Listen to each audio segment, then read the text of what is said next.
If this video gets 50 to 100 likes, I will return with a video about Scold and the ancient Keyblade legacy mentioned by Xemnas within Kingdom Hearts 3. But today we'll be taking an in-depth look at Skyla at Kylam because I wanted to talk about what all we know thus far and put in a little or just a few theory speculation pieces in there as well as to how I think things will go forward. But this will again be one of my Kingdom Hearts explanation videos as we move or we march towards the actual anniversary, the 20th anniversary of Kingdom Hearts. Man, I can't believe 20 years, bro. To think I got on on the train in 2009, bro, and I've been here ever since, bro. I'm still waiting to get to that stop. But let's go ahead and get started. Latin for Stairway to Heaven, Skyla at Kylam will be granted the designation of Tetsuya Nomura's favorite world upon release.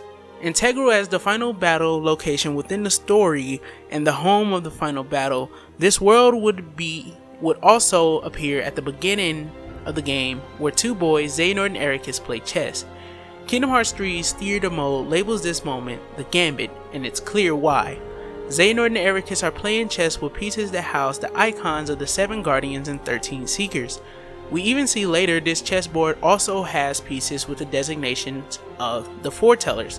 Remembering that Ericus claimed he had no recollection of these lost masters, I guess he could drop the facade indeed. Ericus seems to be hiding from Xehanort what apparently is a secret of the royal family or secret prophecy of the scholars of Skyla at Kylam. But seeing as Xehanort explicitly mentions a royal family in Kingdom Hearts 3's reports, I like to assume the former.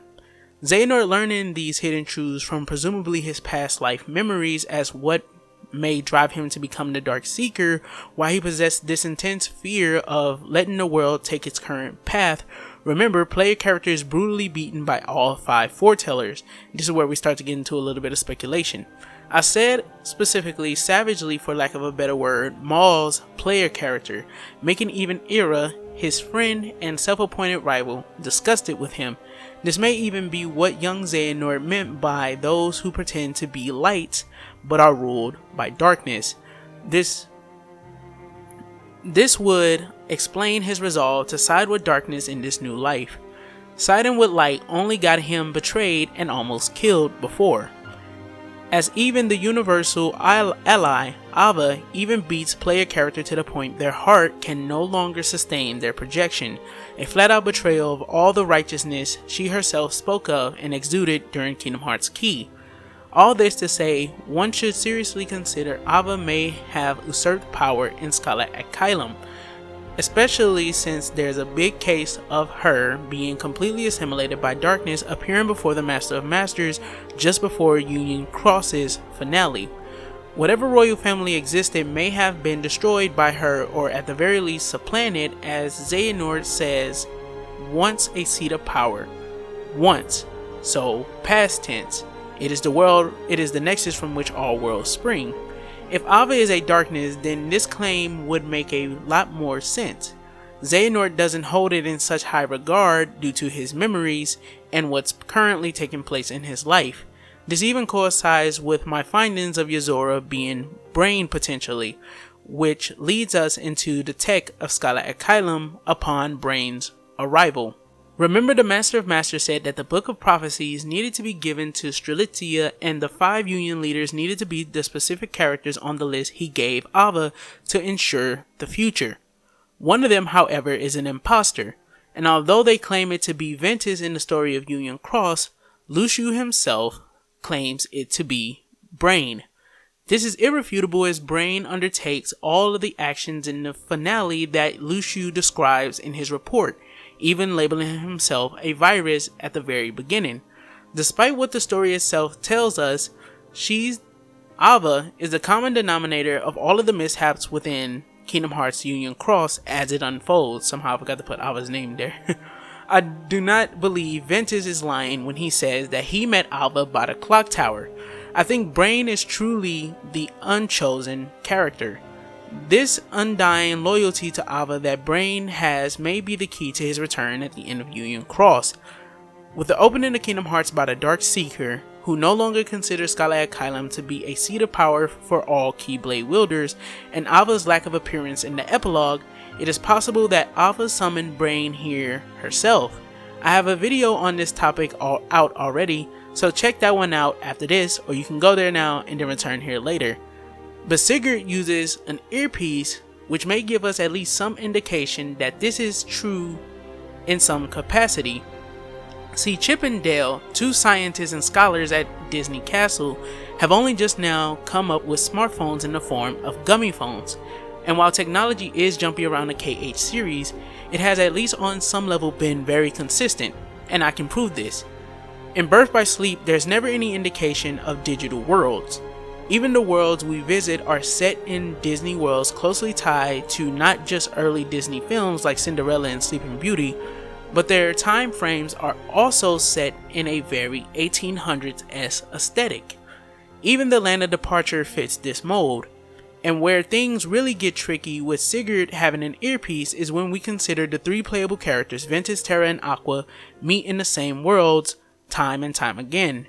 And the way they decide to communicate is not through any electronics, it's not through a phone, and it's definitely not through an earpiece.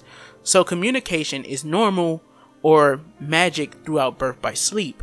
What I mean by magic is that we can even see Ericus himself using a magic crystal to speak to Yen Sid, who has become aware of the unverse spreading throughout the worlds. This seemed to be just as new to the series as the gummy phone itself. So with that in mind, Brain must appear in the times of today, sometime when Kingdom Hearts' door is opened by Master Xehanort.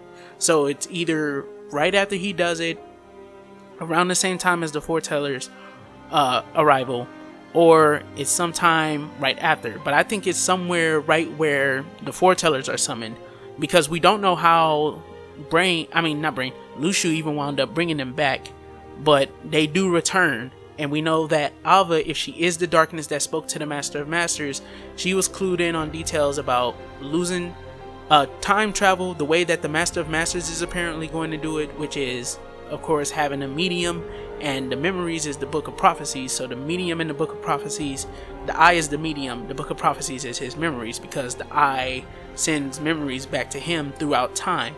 So with those two things existing within the future, he's capable of projecting himself into the future at multiple different points in time.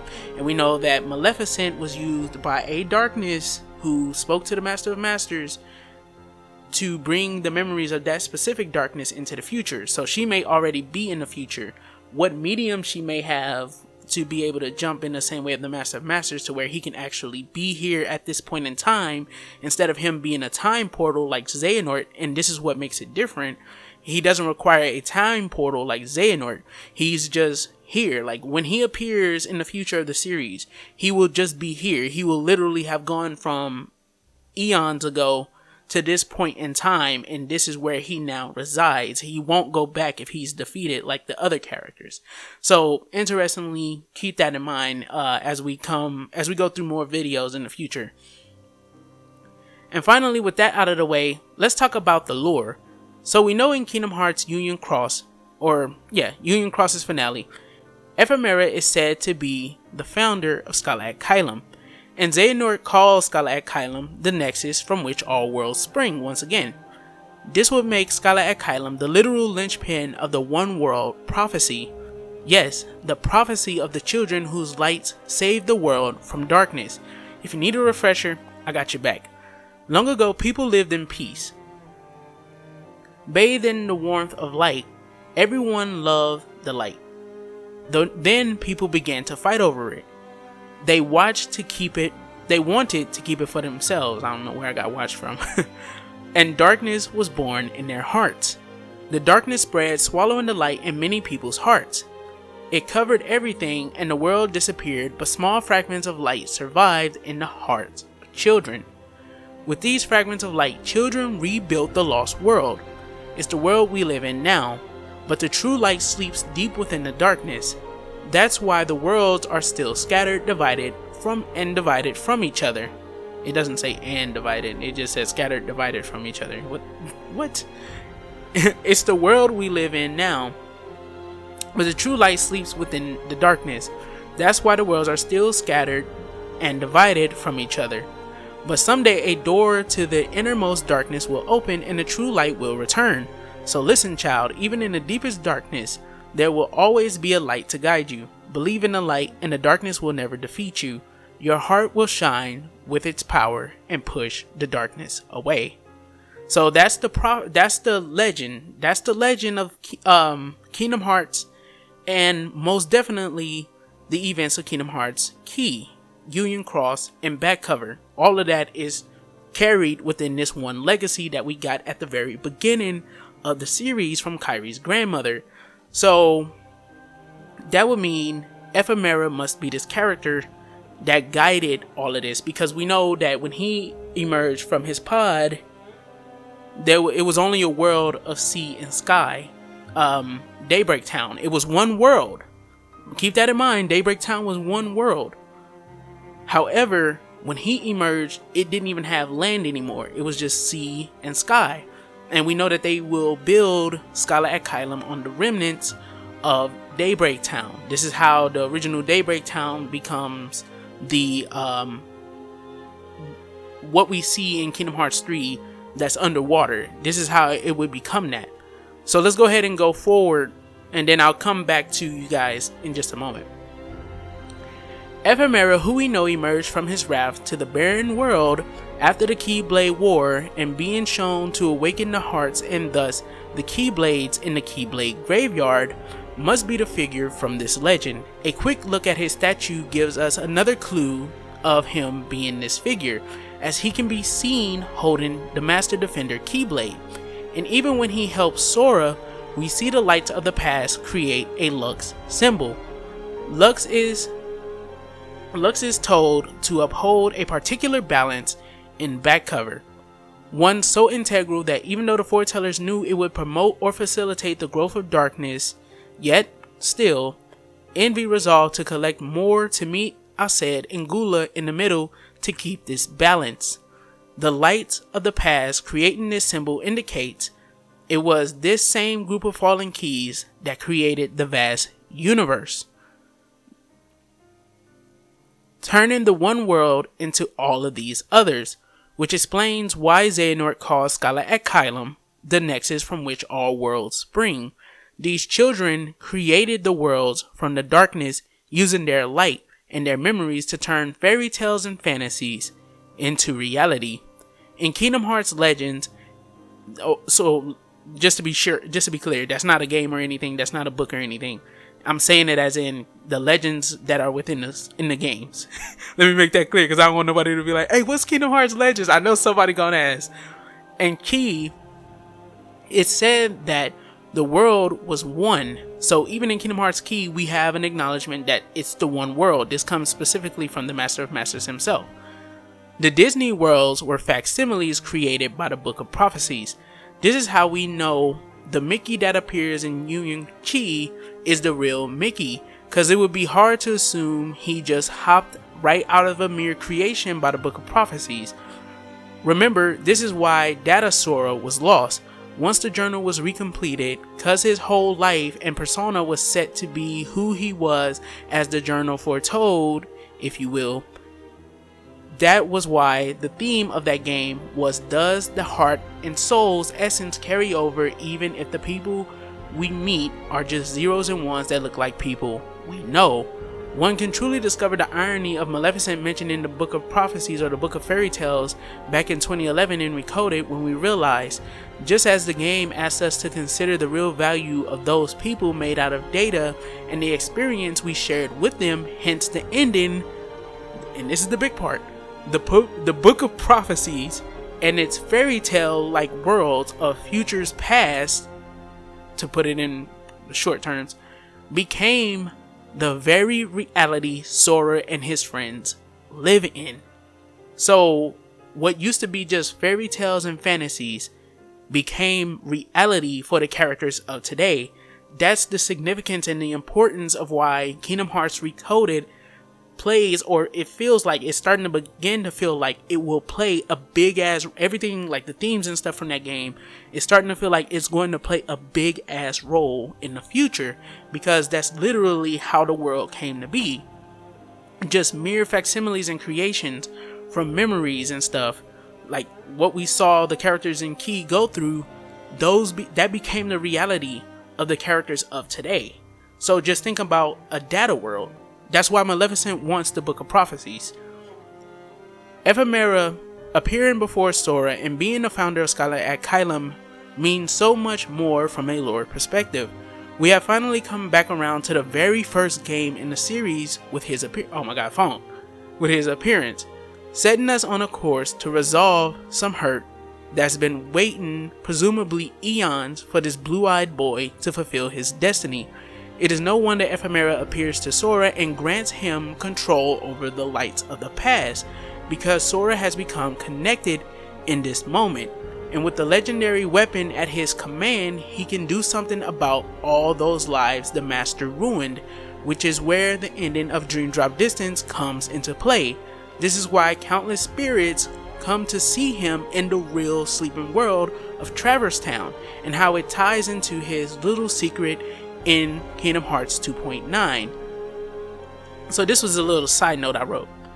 The keys do not seem to come from the Badlands or the Keyblade Graveyard's version of the Destiny Crossroads. They're literally beams of light in the form of the keys of sleeping wielders, and I can actually prove this using a scene you wouldn't believe is tied to this very moment. Well, but to get there, we gotta go back. In Kingdom Hearts Birth by Sleep, at the end of Aqua's story, she's been walking at least years now. When four dark sides appear before her, she loses hope and resolves to just fade into darkness where she stands. As the dark sides all attempt to crush her, Ventus and Terra's Keyblades come to her aid. Two hearts, sleeping within the darkness but still alive, help her in her most dire moments. What did Charity tell player character?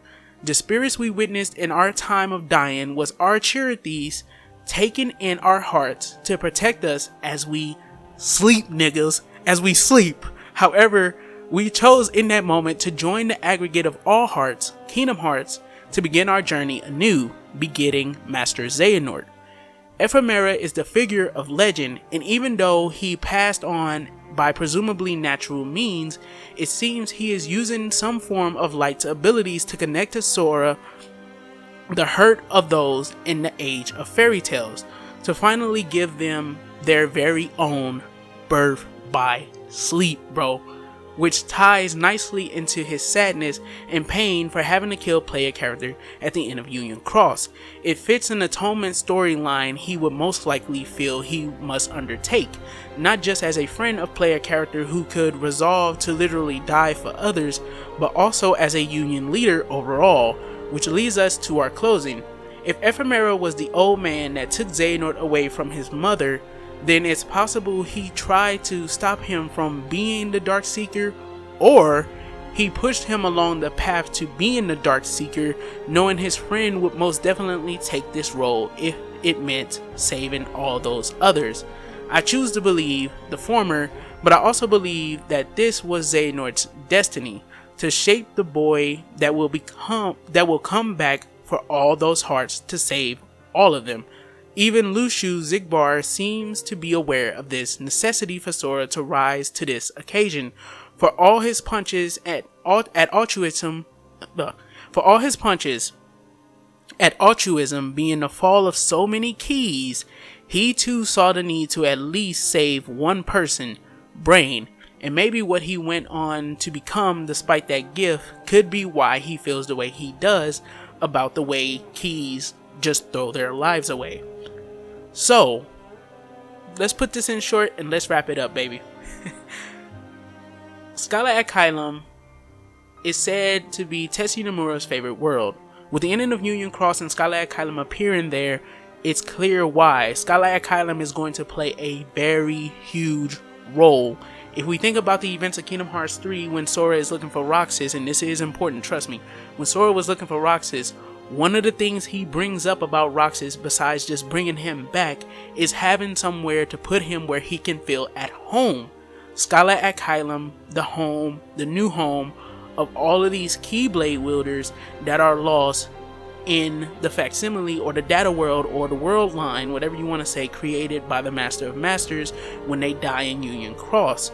I don't think the Keyblades or the keys from the Keyblade War can be revived, because of course they chose to fight in that war, and then after they chose to fight in that war, we saw Kingdom Hearts come and suck up all of the hearts. So just like play a character at the end who decided to go to Kingdom Hearts and be reborn as Xehanort, it's clear that they're more than likely reborn as other characters as well. We also have to have some kind of Keyblade wielders out and about, because if you remember, Vanitas said that he will, and Vanitas is a darkness from the far distant past. He may not have memories of it just like Ventus, but it's more than likely possible that he does still have that desire etched on his heart. That's important, because remember, he said in Birth by Sleep that by opening the door to Kingdom Hearts, countless Keyblade wielders will flock to the Keyblade graveyard and begin another Keyblade war at the same scale or even bigger than the one from eons ago, so the one the Master of Masters caused. So Vanitas was trying to push that to happen again, so there must be some kind of Keyblade wielders out there. Just remember, the universe is so vast, or the amount of worlds in the universe is so vast, because they're what actually can be perceived to be stars within the series. This is why at the end of Kingdom Hearts 1, we see them go back into the sky, but they look like stars when they get there, because that's the worlds going back from being a part of the Kingdom Hearts of World Hearts, which was all destroyed by the Heartless. And damn, them motherfuckers move fast as hell. Like, damn. Fucking all of those damn hearts. Like, it was a countless number of hearts. Countless number of stars at the end of Kingdom Hearts 1. You telling me the Heartless did that shit in like 10 years, bro? Holy fuck. But to keep it pushing, Ephemera and how he plays into the future of the series, I don't think he will be coming back. I think since he's more than likely the old man that took Xehanort away from his mother and thus away from Skyla at Kylam and left him on the Destiny Islands as he died, since he's more than likely that old man, while he is a legendary figure, being that he controlled the lights of the past to create the new world, he connected Sora to this hurt. And by connecting Sora to this hurt, now Sora can use, because think about it, and this is what I implicated, but I'm gonna make it clear. Since Ephemera connected Sora to this hurt, Sora more than likely being the wielder of the Keyblade, I think there's too much evidence for anyone to just flat out deny he's the wielder of the Keyblade. It should at least be a 50-50 in your mind. It shouldn't be 20-80, nothing like that. 50-50. It should be 50-50 in all Kingdom Hearts fans' minds that he does still have the X-Blade. And if he does, he now has at least some level of control over the aggregate of all hearts. It will more than likely take something like Kingdom Hearts to revive the hearts of the spirits that we saw at the end of Dream Drop Distance.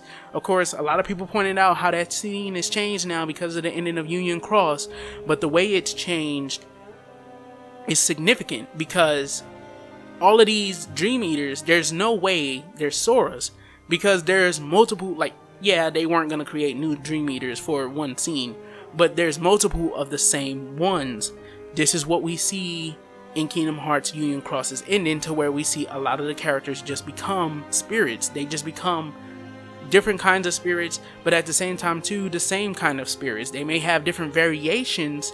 Their variations may be a little different, but they do become spirits. And even the nightmares within Kingdom Hearts Dream Drop Distance, when you think about it, we saw within Kingdom Hearts 3 that Master Xehanort has the ability to absorb light and darkness out of characters. Like when he turned Sora into his anti-form or into his rage form, and that became part of the story, if Sora has this power too, this is something that he could potentially become possible of doing. He could potentially do this. And the Master of Masters said that the one who can destroy darkness will exist in the future. That has to be Sora, because he's the main character.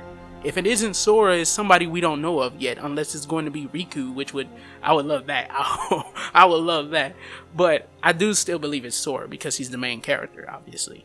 And he seems to be the one that wields the X-Blade. But that's all stuff, like, even with the Xehanort boss battle, there's so much stuff that Xehanort himself does that could definitely lead to the possibility of Sora reviving all of those characters that were left behind when the Union leaders and Elrena made their way out of the Master of Masters world line, the Data World.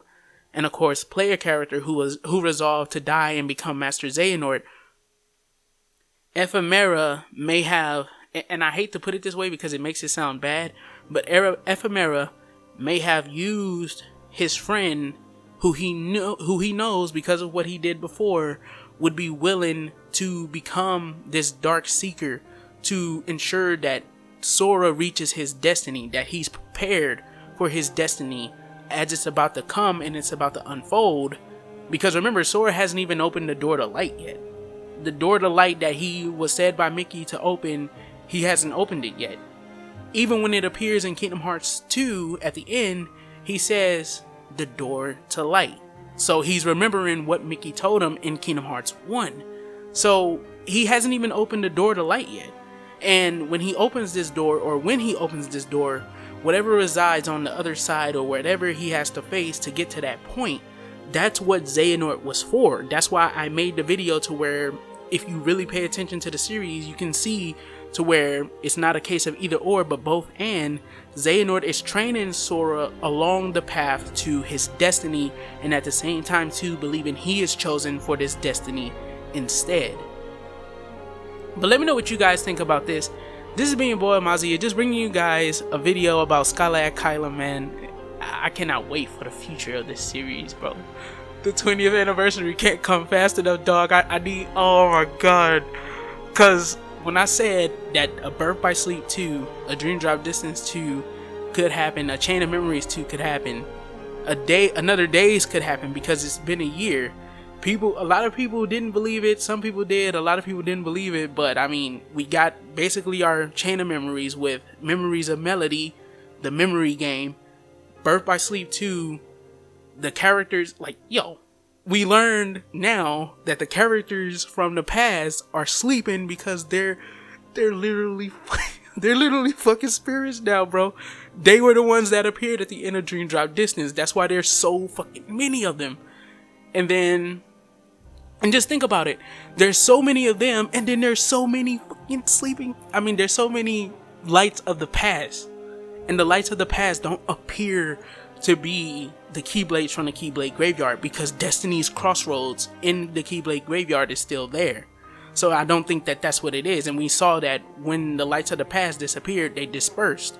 So why would the keys just go back into the ground? That wouldn't make sense. Oh my god, dude. We have what Xehanort showed us with the powers of the X-Blade, the Master of Masters talking about the one who can destroy darkness, and Ephemera connecting Sora to these hurts. Kingdom Hearts brand, yo. With that being said, dog, we got Dream Drop Distance 2, Riku going to Quadratum, Kairi's going on her training. I think that could be potentially the Days game. I think that would be Days. The Days 2, I think that would be Days 2. And Birth by Sleep 2 will be them finding out about the characters of the past, bro. I need to get out of here, dog. I'm talking too much. I hope you guys enjoyed this video. Don't forget to do a little A-class gaming, and everything you do, don't forget to keep it A-class. Take care of yourself and take care of each other. And if you screw up, there's always tomorrow. Peace the heck out.